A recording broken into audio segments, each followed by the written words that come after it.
வணக்கம் ராதிகா. தமிழ்நாட்டின் தென் மாவட்டங்கள் மற்றும் மத்திய மாவட்டங்கள் ஆகிய இடங்களை மிரட்டி வரும் டிட்வா புயல் மற்றும் கனமழை காரணமாக இன்று சென்னை விமான நிலையத்திலிருந்து மதுரை, திருச்சி, தூத்துக்குடி, சேலம், பெங்களூர், ஹைதராபாத், இலங்கை, யாழ்ப்பாணம் உள்ளிட்ட பல்வேறு இடங்களுக்கு செல்லும் விமானங்கள், அதே போல் அங்கிருந்து சென்னை வரும் விமானங்கள் 54 விமானங்கள் இன்று காலை முதல் இரவு வரை ரத்து செய்யப்படுகின்றன. இந்த விமானங்கள் அனைத்தும் ATR எனப்படும் சிறிய ரக விமானங்கள்.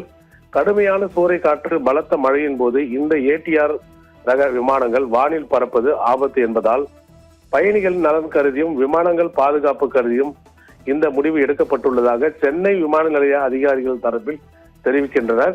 அதோடு இந்த 54 விமானங்கள் தவிர மேலும் சில விமானங்கள் ரத்தாக வாய்ப்புள்ளதால் பயணிகள் தாங்கள் பயணிக்கும் பயணங்களுக்கு முன்னதாக சம்பந்தப்பட்ட விமான நிறுவனங்களை தொடர்பு கொண்டு தங்களுடைய பயணங்களை அமைத்துக் கொள்ளும்படி அறிவுறுத்தப்படுகிறது. ராதிகா, தகவல்களுக்கு நன்றி மனோகரன்.